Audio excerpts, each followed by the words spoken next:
is the one who's really in power, the one who trembles for revenge.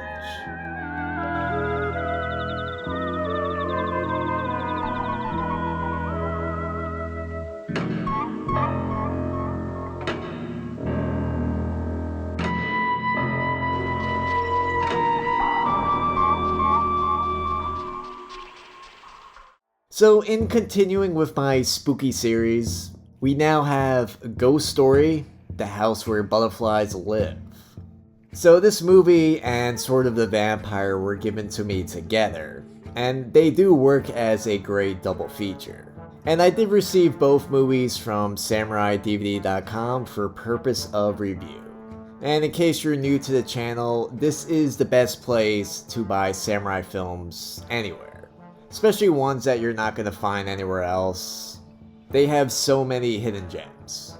And he now does Blu-ray discs, and all the ones I've seen have just looked beautiful. And all movies are region-free with English subtitles. And you can get a discount by using the code BushidoBlues at checkout. So I really just enjoy ghost films set during feudal Japan. The setting just creates a certain atmosphere that's just perfect for horror. You know, just the countryside setting, you know, the ancient structures and buildings. You know, it's just a place for ghosts and demons to be lurking. And these movies usually all have something good to offer. You know, most likely you're gonna get something good out of it. So the story follows Yoshinaru Besho. This is the feudal lord of the Tamba province, and he is an avid collector of butterflies. But he's so obsessed with them that he has his concubines tattooed with butterflies. And just one day while he's out hunting for butterflies, Yoshinari sees the wife of one of his servants. Her name is Okato. And so he decides to kidnap her and then tattoo one of his butterflies on her shoulder. And he basically just takes her for his own. But feeling shame for what has happened, Okato throws herself into a well, taking her life. She then returns as a vengeful ghost, seeking revenge against Yoshinari and his retainers. And whenever her ghost appears, so do mysterious butterflies. So first off, only Japanese movies would be able to pull off butterfly ghosts. I mean, you know, come on. Really, if any other movie did it, it would just be extremely goofy. And for some reason, Japanese movies, and especially older Japanese ghost movies like this, are just really good at giving these movies a certain tone where it doesn't really seem too serious or comedic. It's kind of in the middle where everything is almost delusional and creepy. And the film's music score especially helps with this. You know, it just encapsulates that feeling.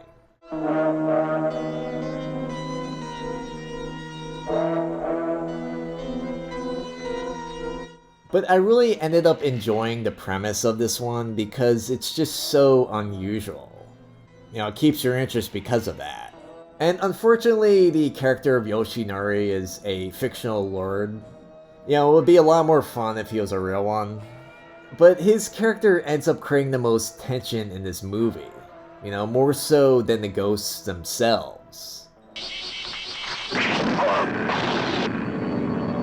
The scenes of him just looking crazy and just out into his own world are extremely unsettling. And it just adds to the fact that he's this person with all this power. You know, you can only imagine what it'll be like to be around someone like that. And his collection and obsession with butterflies reminds me of sort of the fear that can be brought up about just random things. You know, it's something like a Junji Ito story comes to mind. And it's funny because I keep bringing that up in all of these reviews. But it also reminded me of sort of the creepiness in the movie Under the Blossoming Cherry Trees. Not as graphic or as good as that one though, but that movie is a favorite of mine. So if you haven't seen it, definitely check that one out. I also have a review for it. And there is some creepy ghosts in this, and it's especially just helped by the actress who's just able to create this sort of uncanny expression. There's also just a great shot of skeleton-like corpses, a possessed suit of armor. That was a good scene.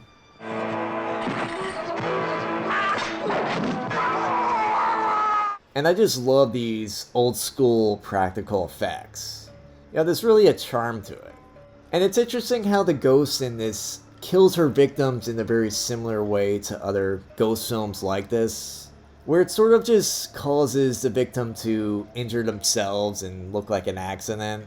And that does make sense as a way for a non-physical being to fight someone who's physical, you know, if you could picture that.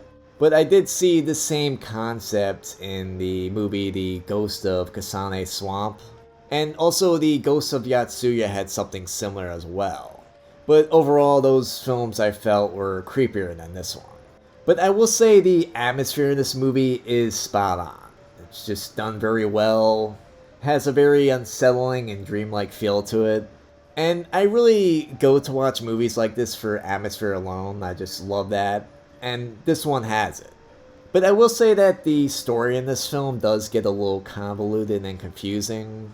It ends up sort of taking away from what would just otherwise be a very solid, spooky ghost movie. But because the premise is just so unusual, it still just kept my interest even though I was a little confused with the story. So definitely check this one out if you're just a fan of ghost films like I am, you know, especially the old school ones. And there's just a special charm to them. And again, I'm just a sucker for this sort of cheap, old school ghost story type with just great atmosphere. And I'm probably going to remember this one just because it's such a unique premise. So it definitely stands out from the others. And I do recommend watching this as a double feature with something similar like Sword of the Vampire. I would definitely enjoy this one more if it was just part of an anthology, then it would be perfect. Anyway, if you want to get it, it's on Blu-ray and standard DVD on SamuraiDVD.com. And don't forget to use the code Bushido Blues at checkout. And like always, thanks for watching.